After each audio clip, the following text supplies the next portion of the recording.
성취될 하나님의 말씀 봅니다. 디모데후서 4장 5절에서 8절입니다.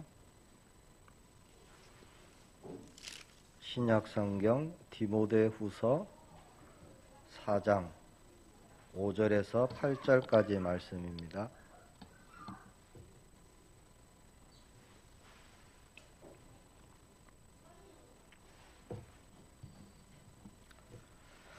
함께 봉독합니다. 그러나 너는 모든 일에 신중하여 고난을 받으며 전도자의 일을 하며 내 직무를 다하라. 전제와 같이 내가 벌써 부어지고 나의 떠날 시각이 가까웠도다. 나는 선한 싸움을 싸우고 나의 달려갈 길을 마치고 믿음을 지켰으니 이제 후로는 나를 위하여 의의 면류관이 예비되었으므로 주 곧 의로우신 재판장이 그날에 내게 주실 것이며 내게만 아니라 주의 나타나심을 사모하는 모든 자에게도니라. 아멘. 오늘 우리가 붙잡을 말씀 주셨습니다. 제목은 전도자의 길입니다. 바울 그러면 전도자의 길을 갔던 대표적인 사람이죠. 서론의 죽음의 의미 그렇게 주셨는데요. 누구나 한 번쯤은 죽습니다. 한 번은 죽는 거죠. 하나님께서 정하신 것이기에 죽음을 피할 수 있는 사람은 아무도 없습니다. 죽음 이후에는 심판이 있죠. 하나님의 백성은 의의 심판대에 서게 됩니다. 오늘 본문 우리 디모데후서는 전도자 바울이 세상을 떠나기 직전에 마지막으로 쓴 서신서입니다. 주후 67년경에 로마의 감옥에서 죽음을 앞두고 기록한 서신, 그것이 지금 우리가 보고 있는 디모데후서입니다.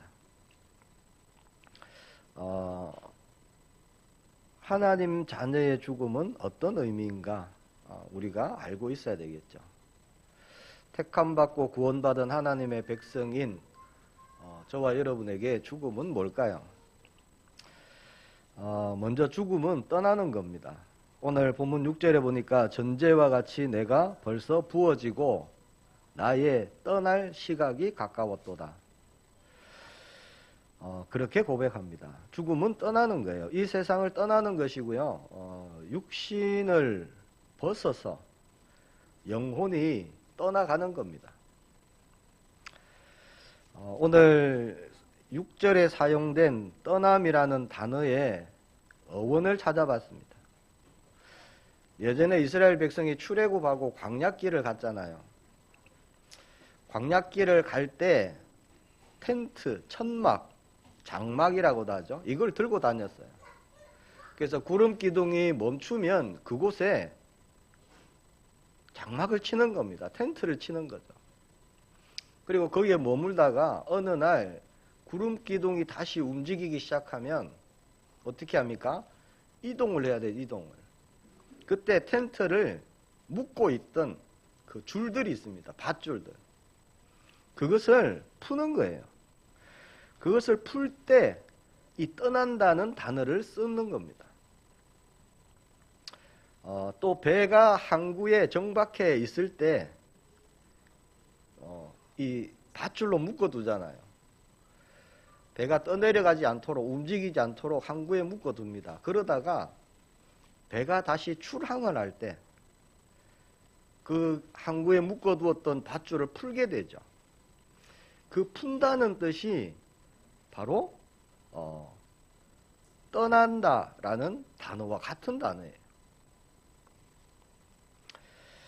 자, 그래서 성경에서는요, 이 떠난다는 게 끝이나 이제 종말 이런 걸 의미하는 게 아닙니다.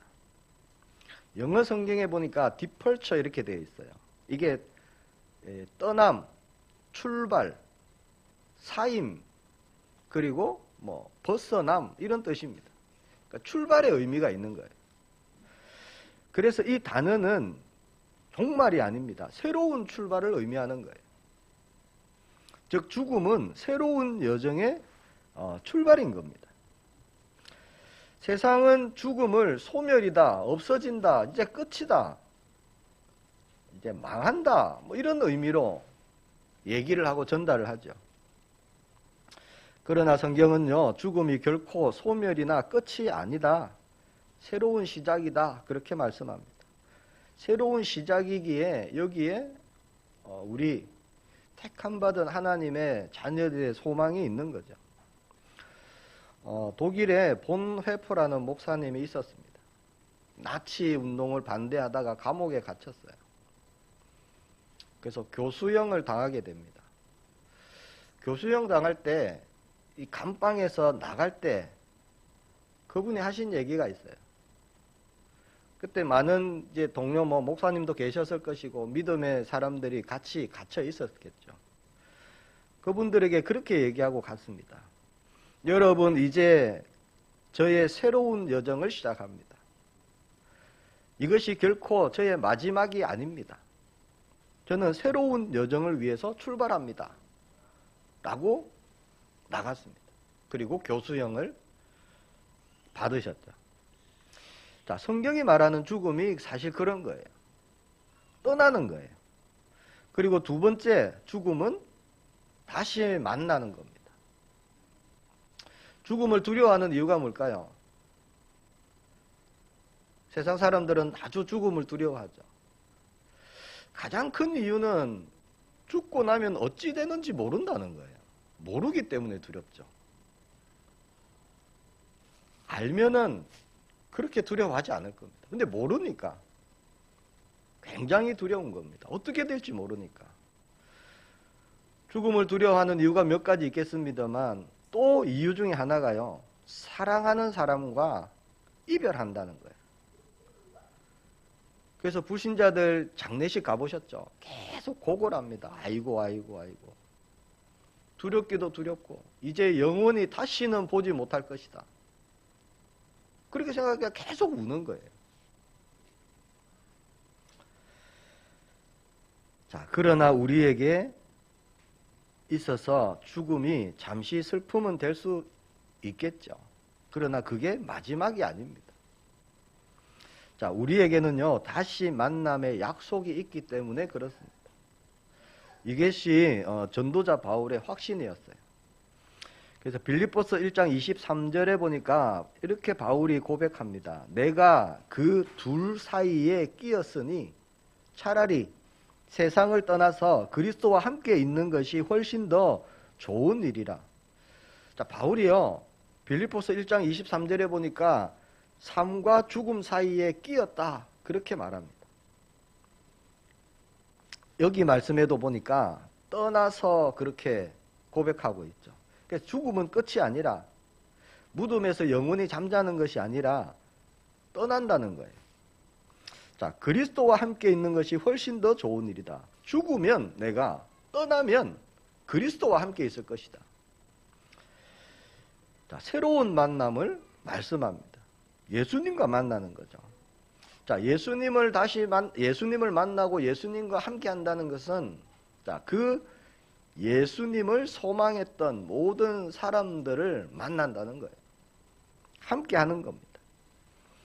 그래서 고린도전서 13장 12절에 보니까 우리가 지금은 거울로 보는 것 같이 희미하나 그때에는 얼굴과 얼굴을 대하여 볼 것이요. 지금은 내가 부분적으로 아나 그때에는 주께서 나를 아신 것 같이 내가 온전히 알리라. 자, 지금 우리가 이 세상을 살아가는 동안에 우리가 예수님을 날마다 누리고 동행하고 임마누엘하고, 사실 이게 부분적입니다. 완전하지가 못해요. 왜 그러냐? 육신의 몸을 입고 있기 때문에. 이것은 천국을 앞서 맛보는 겁니다. 거울과 같은 거죠. 자, 육신의 몸을 입고 있으니까 이 육신이 장막이 되고 또 안개가 되어서 명확하게 볼 수 없다, 그런 얘기입니다. 자, 그러나 우리가 육신을 벗고, 자, 천국에 갈 때, 하나님의 앞에 설 때, 그날에는 우리가 거울을 통해서 보는 것이 아니라 얼굴과 얼굴을 맞대고 영원한 임재 속에 들어가는 거죠. 그것이 성도의 죽음입니다. 찬양했고 사모했고 늘 그렸던 그 주님을 만나는 거죠. 자, 그래서 죽음은 떠남이며 동시에 만남입니다. 하나님의 시간표는 무슨 시간표일까요? 하나님은 천년이 하루 같다 그렇게 말씀하셨죠. 하나님께는 천년이 하루예요. 하나님은 시간에 매이지 않습니다. 천국에 시간이 있을까요? 없을까요? 없습니다. 하나님이 통치하시는 하나님의 나라는 시간이 존재하지 않아요. 어제나 오늘이나 영원토록 동일합니다. 하나님의 나라는. 자, 그래서 이 땅에서는 먼저 가고 나중에 가고, 그러나 하나님의 나라, 천국에는 똑같습니다. 시간의 영향을 받지 않기 때문에. 그래서 우리가요, 천국 가게 되면 아담도 보고, 아브라함도 보고, 다윗도 볼 수 있는 거예요.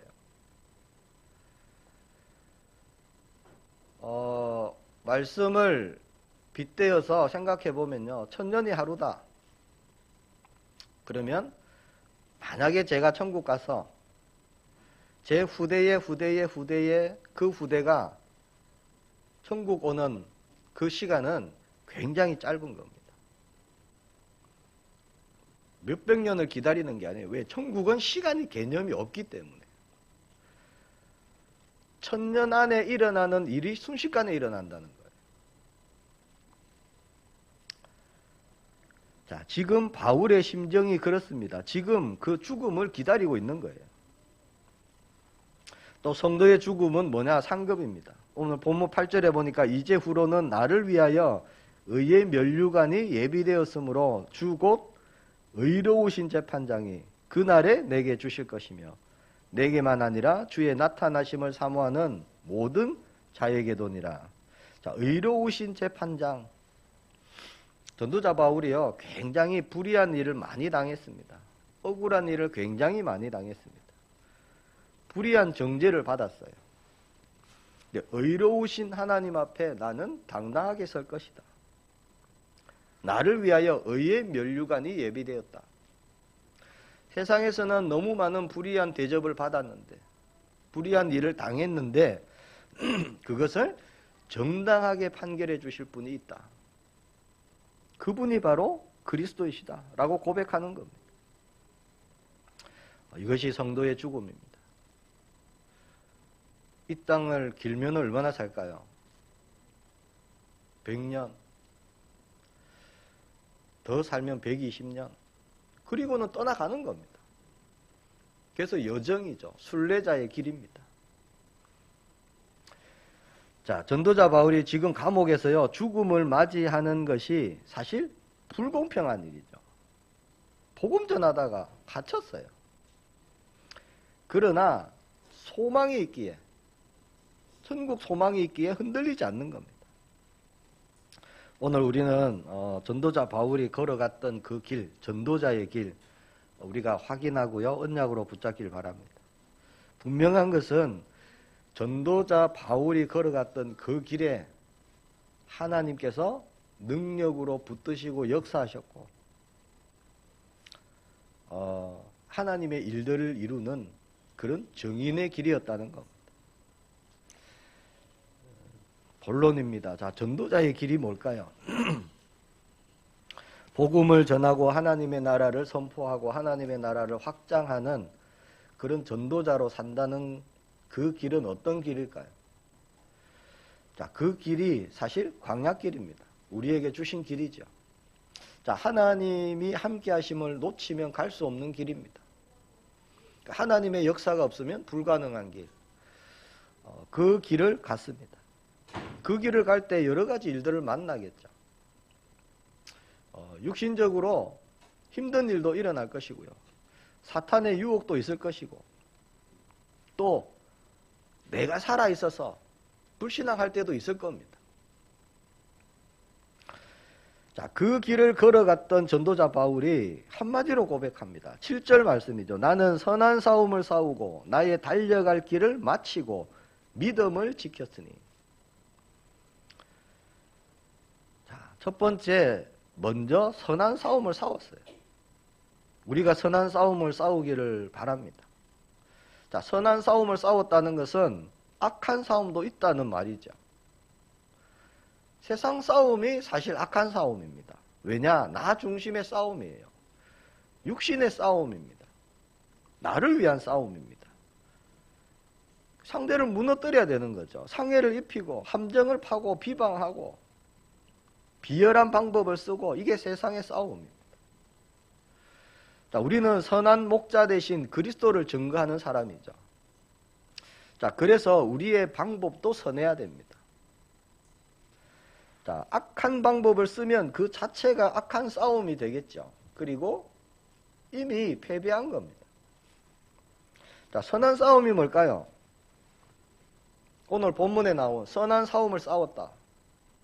선한 싸움은 예수님이 싸우셨던 싸움입니다. 예수님은 광야에서 마귀의 시험을 받으셨죠.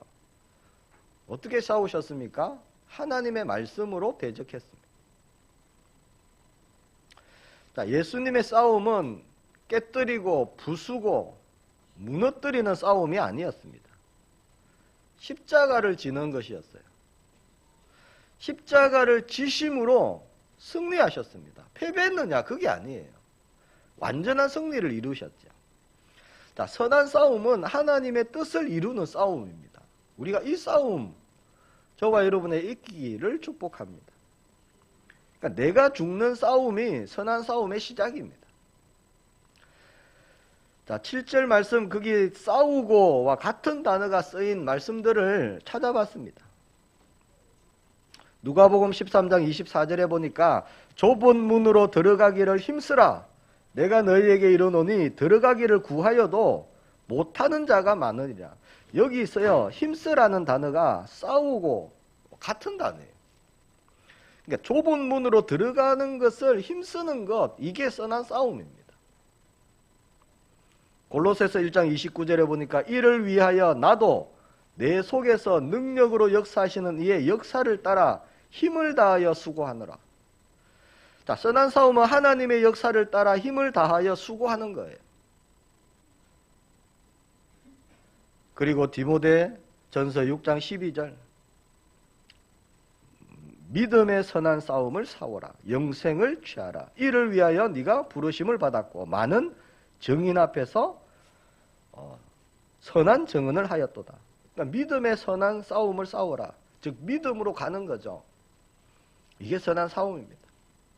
골로새서 4장 12절에도 보니까 그리스도 예수의 종인 너희에게서 온 에바브라가 너희에게 문안하느니라. 그가 항상 너희를 위하여 애써 기도하며. 여기서 애써 기도한다는 뜻이 싸운다는 거예요. 선한 싸움을 싸운다는 겁니다. 세상에서 가장 힘든 싸움이 뭘까요? 자신과의 싸움입니다. 다른 게 아니에요. 가장 이기기 힘든 상대 자신입니다. 그래서 잠언 16장 32절에 솔로몬이 고백합니다. 노하기를 더디하는 자는 용사보다 낫고 자기의 마음을 다스리는 자는 성을 빼앗는 자보다 나으니라. 그리고 잠언 4장 23절, 우리가 잘 아는 말씀이죠. 모든 지킬 만한 것 중에 더욱 네 마음을 지키라. 생명의 근원이 이에서 남이니라. 그래서 마음을 지키고 마음을 다스리는 것은 생명을 지키는 것과 같은 거예요. 굉장히 어렵습니다. 힘듭니다. 왜 힘드느냐? 창세기 3장, 6장, 11장이거든요. 누군가 그런 말을 했습니다. 세상에서 가장 어렵고 힘들고 긴 여행이 있다. 그것은 머리에서 가슴까지 가는 여행이다. 그렇게 얘기했어요. 자, 머리에서 가슴까지 가는 게 굉장히 어렵고 힘들다는 겁니다. 머리로만 알고 가는 것이 아니라 저와 여러분은 정말 가슴으로 우리가 하나님이 원하시는 전도자의 길을 가기를 소망합니다. 자, 우리는 예수님을 닮아가고 따라가야 되는 거죠. 자, 다 이루심의 승리가 있기에 우리는 갈 수 있는 겁니다.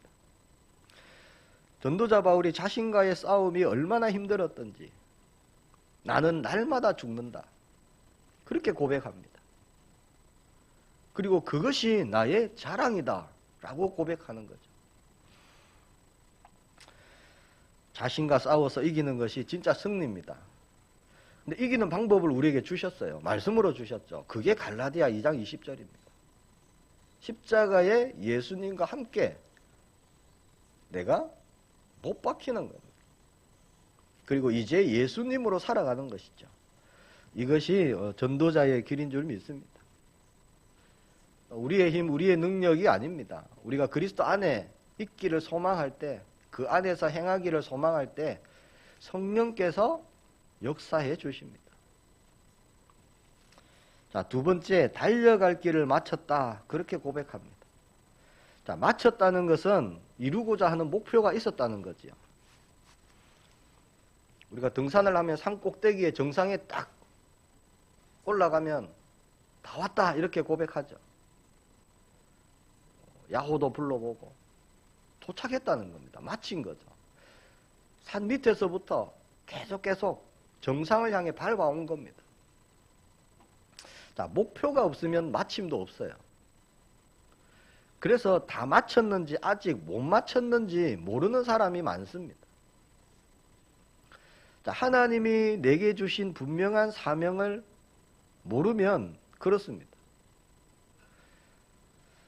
자, 예수님은 목표가 분명하셨지요. 이 땅에 오신 목표가 분명합니다. 예수님은 모든 인류의 죄를 대신 짊어지시고 십자가에 죽으시는 거예요. 죽으시러 오셨죠. 그리고 부활로 모든 승리를 확정하시기 위해서. 그래서 십자가에 죽으시는 것까지 예수님이 입으셨던 이 육신으로 하는 그 목표의 이룸의 끝이었습니다. 죽으심이. 그래서 요한복음 19장 30절에 마지막 말씀이 다 이루었다. 마쳤다는 거예요. 그리고 부활하셔서 그리스도로 지금 역사하고 계시지요. 자, 전도자 바울은 목표가 뭐였을까요? 이방인의 전도자. 로마도 보아야 하리라. 바울의 고백이죠. 그러니까 로마에 복음을 심는 거였습니다. 당시 세계를 움직였던 나라 로마. 모든 길이 로마로 통하는 그때. 자, 로마에 이 복음이 심겨지면, 복음이 전해지면 이 복음은 모든 나라로 그렇게 증거될 것이다. 그렇게 믿었죠. 바울의 믿음 그대로 하나님이 확정해 주십니다. 뭐라고 그러셨죠? 로마에서도 증언해야 하리라. 자, 로마 복음화는 세계 복음화였어요. 그렇게 로마에서 복음을 증거하고 난 이후의 고백입니다. 나는 선한 싸움을 싸우고 나의 달려갈 길을 마치고 믿음을 지켰으니.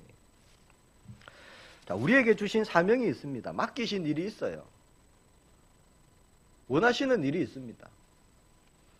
자, 하루짜리가 있어요. 매일매일 하나님이 우리에게 주시는 사명, 일 있습니다. 한 달짜리가 있을 수도 있고 1년, 10년 혹은 우리가 천국 가는 그날까지 우리에게 맡기신 사명이 있습니다. 하루짜리는 뭘까요? 매일매일.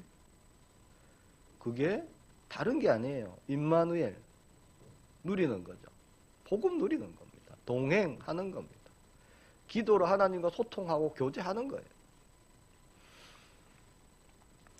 자, 매일매일 주님은 동행하길 원하시는데 매일매일 그날 자, 우리는 그 달려갈 길을 매일 마치고 있는지 한번 봐야 되잖아요. 아니면 마치지 못하고 내일로 넘길 때가 있는지 오늘 아니고 내일 하지. 내일도 있는데 그럴 때가 많거든. 중요한 거는 지금이잖아요. 지금 내가 하나님이 원하시는 그 길에 내가 서 있느냐, 내가 원하는 길에 서 있느냐, 이게 중요한 겁니다. 자, 매일매일 임마누엘을 누리면, 이게 한 달이 되면요, 한 달 임마누엘, 1년 승리의 날, 10년 응답의 날. 자, 그 길을 바울이 걸어갔다는 겁니다. 달려갈 길을 마쳤다. 제가 좋아하는 동물이 있습니다. 어렸을 때 TV에 동물의 왕국인가 보면은 동물들이 막 나오잖아요. 거기에 보면 가장 빠른 동물이 있었어요.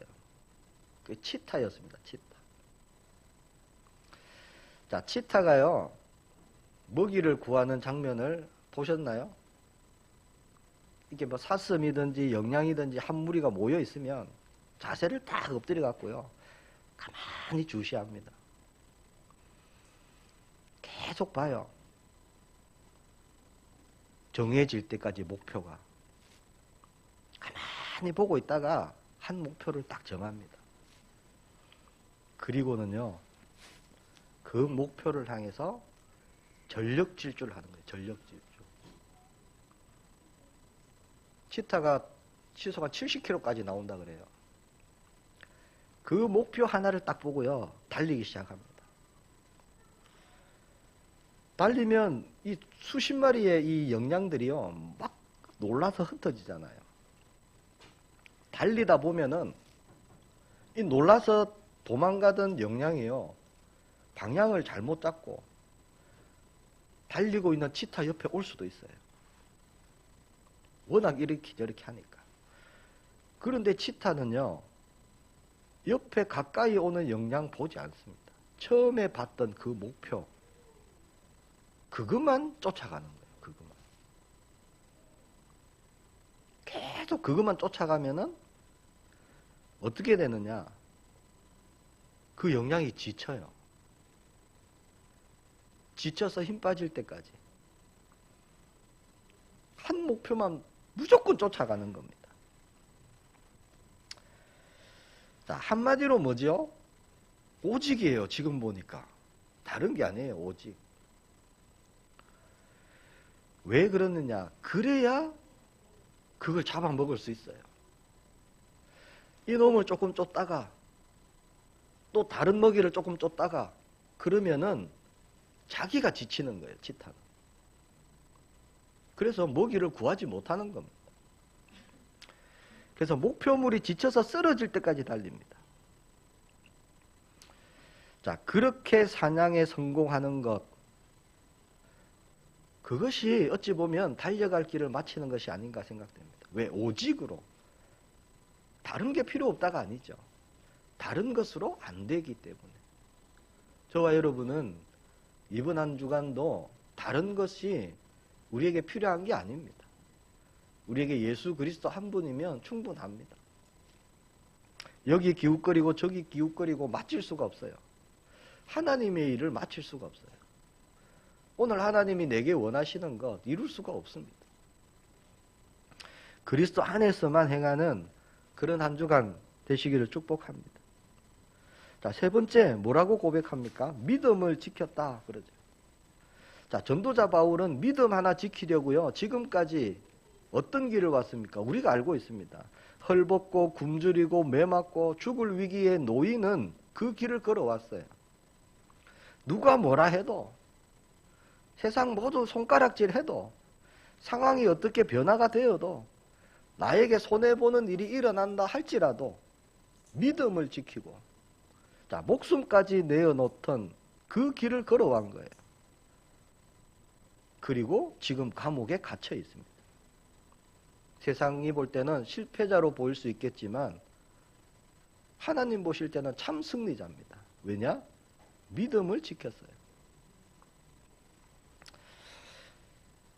태평양에 물이 얼마나 많을까요? 너무 많죠. 자, 태평양의 그 엄청난 바닷물이, 자, 배 하나를 침몰시킬 수 없습니다. 침몰시키려면 조건이 있어야 돼요. 배 안에 물이 들어가야 됩니다. 그래야 침몰되는 거예요. 물이 아무리 많아도 물 위에 떠 있는 배, 여기에 물이 들어가지 않으면 침몰되지 않는 거예요. 자, 배는 물을 두려워할 이유가 없죠. 물이 두렵다면 배가 될 수 없습니다.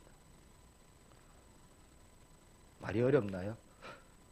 자, 아무리 작은 배라 할지라도요, 물을 받아들이지 않는 이상 침몰하지 않는다는 거예요. 자, 세상의 그 어떤 일도 구원받은 하나님의 백성인 우리를 무너뜨릴 수 없습니다. 그 누구도 그 어떤 일도. 이게 성경의 약속이에요. 예수님이 말씀하신 겁니다. 누가복음 10장 19절에 말씀하셨죠. 내가 너희에게 뱀과 전갈을 밟으며 원수의 모든 능력을 제어할 권능을 주었으니 너희를 해칠 자가 결코 없으리라. 농담을 하신 말씀이 아니에요. 너무나 분명한 사실입니다. 너희를 해칠 자가 결코 없을 것이다. 자, 우리에게 권능이 있으니 결코 해칠 자가 없다. 그렇게 말씀하시죠. 우리가 문을 열고 받아들이기 전까지 우리는 무너지지 않습니다. 이게 우리의 존재예요. 육신의 정욕, 안목의 정욕, 이생의 자랑 끊임없이 틈을 타고 우리를 노리고 있지만 우리는 내어주지 않는 겁니다. 우리는 결코 무너지지 않습니다. 실패할 수가 없어요. 그것이 믿음을 지키는 겁니다. 자, 믿음을 지키는 사람은 자신은 작은 배와 같은데 태평양과 같은 거대한 물을 만나도 맞서 싸울 수 있는 거예요. 왜냐? 나는 배고 상대는 물이기 때문에. 이게 무슨 말입니까? 자, 배는 물 위에 떠 있도록 만들어진 존재입니다. 그렇잖아요.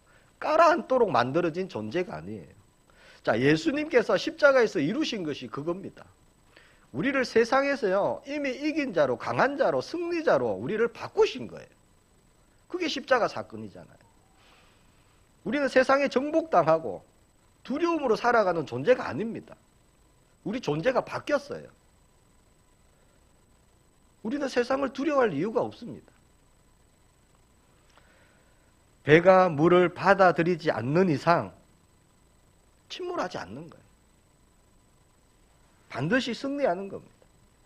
그래서 구원받은 하나님의 자녀에게 사실 흑암 세력은요, 더 이상 싸움의 대상이 아닙니다. 그렇잖아요. 뱀과 전갈을 밟으면 원수의 모든 능력을 제어할 권능을 주셨어요. 사용하시길 바랍니다. 그 권능이 뭡니까? 예수 그리스도의 이름이죠. 만물이 복종하는 이름. 이것이 영적 사실입니다. 자, 틈을 주지 않는 것이 믿음을 지키는 거예요. 오직 말씀으로, 오직 믿음으로 가고 보고 분별하고 오직입니다. 오직. 자, 예수 그리스도 아니면 안 됩니다. 성경에 어디에도요, 예수 그리스도 외에 길이 있다 없어요. 그런 말씀이 없습니다. 우리가 그리스도 안에 있기 때문에 이미 강한 자고 승리한 자인 줄 믿습니다. 더 이상 세상의 것, 육신의 것, 그런 것 받아들여서 불신자처럼 똑같은 삶을 살지 마라. 이게 성경 말씀이잖아요. 다시 애굽에 들어가서 노예 생활 하지 말라는 겁니다. 오늘 우리 모든 성도님들께 하나님의 은혜가 더욱 차고 넘치기를 축복합니다. 우리가 그리스도 안에 거할 수 있도록, 그리스도 안에서 행할 수 있도록 우리가 기도하길 바랍니다. 오직이에요. 집중입니다. 믿음을 지키기 위해서. 그리스도면 충분합니다. 예수님이 승리하셨잖아요. 십자가에서 패배자로 죽은 것 같은데 아니었습니다. 승리였습니다. 내가 조금 손해보고 내가 조금 양보하고 내 자리가 낮아지는 것 같은데 아닙니다. 믿음을 지킬 수 있다면, 그것이 복음을 위한 것이라면, 그것이 나와 함께 계신 그리스도가 드러나는 것이라면 그거는 분명한 승리입니다. 증거가 일어나길 축복합니다. 말씀을 맺겠습니다. 자, 남은 자, 남길 자, 남는 자. 전도자 바울을 그렇게 부르셨죠, 하나님께서. 하나님이 예비하신 남은 자였습니다. 사도행전 9장 15절에 보니까 이 사람은 내 이름을 이방인과 임금들과 이스라엘 자손들에게 전하기 위하여 택한 나의 그릇이라. 자, 하나님을 위해 남겨진 사람, 이게 바울이었어요. 자, 그 언약을 붙잡고 남은 자의 여정을 전도자 바울은 갔습니다. 아무도 그 어떤 것도 바울의 걸음을 막을 수가 없었어요. 막지 못했습니다. 자, 우리가 그렇게 부르심을 받은 줄 믿습니다. 지금 우리가 그 여정을 가고 있어요. 눈으로 보기에는 광야길입니다. 힘들고요. 때로는 문제가 일어나고 갈등이 일어나고 사건이 터집니다. 그러나 저와 여러분을 아무도 막을 수 없습니다. 이게 약속이잖아요. 그래서 우리가요, 스스로 멈춰서는 안 됩니다. 속으면 멈추게 되는 거예요. 자, 또 바울은 디모데와 같은 제자를 남길 자였어요. 남길 자. 뭘 남겨야 될까요? 복음 가진 후대 남겨야 되죠. 제자 남겨야 됩니다. 전도자를 남기는 거예요. 예수님도 제자를 남기셨죠. 그래서 제자를 통해 말씀이 성취되고 복음이 증거되어져 왔습니다. 자, 주님이 우리를 부르시는 그날까지 흔들리지 않는 남은 자의 길을 가는 저와 여러분 되기를 축복합니다. 복음을 전하는 남은 자로, 하나님의 나라를 확장하는 남은 자로, 하나님 우리에게 맡기신 일, 사명, 소명 다 이룰 때까지 우리는 남는 자의 길을 가야 할 것입니다. 그 무엇도 우리를 돌아서게 할 수 없습니다. 자, 그렇게 바울은 치우치지 않고 흔들리지 않고 믿음을 지키며 증인된 전도자의 길을 갔습니다. 자, 하나님 말씀은 거울로 주신 거죠. 그 길을 본받아라는 겁니다. 오늘 말씀이 우리의 걸음이 되고 우리의 고백되기를 축복합니다. 가장 가치 있는 것을 발견한 자만이 갈 수 있는 길이에요. 참 생명을 가진 자만이 갈 수 있는 길입니다. 그리고 미리 본 자가 갈 수 있는 길이에요. 그것이 믿음인 줄 믿습니다. 자, 이번 한 주간 하나님께서 우리가 이 길을 가기를 원하십니다. 길은 광야길이지만 생명의 길이고요, 능력의 길이고, 역사의 길이고, 증거의 길이고, 응답의 길입니다. 재창조의 역사가 일어나는 전도자의 길, 그 길이 우리가 인도받을 길입니다.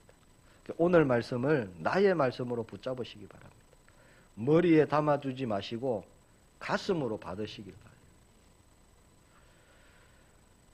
오늘 말씀을 한 번 더 제가 봉독해 드리겠습니다. 죽음을 앞에 둔 전도자의 고백입니다. 그러나 너는 모든 일에 신중하여 고난을 받으며 전도자의 일을 하며 네 직무를 다하라. 전제와 같이 내가 벌써 부어지고 나의 떠날 시각이 가까웠도다. 나는 선한 싸움을 싸우고 나의 달려갈 길을 마치고 믿음을 지켰으니 이제 후로는 나를 위하여 의의 면류관이 예비되었으므로 주 곧 의로우신 재판장이 그날에 내게 주실 것이며 내게만 아니라 주의 나타나심을 사모하는 모든 자에게도니라. 우리에게 이 길을 예비하시고 부르신 줄 믿습니다. 이번 한 주간 선한 싸움의 열매, 또 마침의 열매, 믿음을 지키는 열매, 풍성히 맺어지는 그리스도의 능력을 보는 한 주간 되시기를 축복합니다. 함께 기도하기를 원합니다. 하나님, 전도자의 길을 가게 하옵소서. 역사하시는 하나님의 증거 우리가 날마다 보게 하옵소서. 함께 기도합니다. 주님 은혜 감사합니다. 살리는 전도자의 길을 가기를 소망합니다. 이미 강한 자로 승리자로 우리를 부르심을 믿습니다. 두려워할 것이 아무것도 없음을 고백합니다. 죽음도 우리의 걸음을 막지 못함을 고백합니다. 오직의 응답이 일어나게 하옵소서.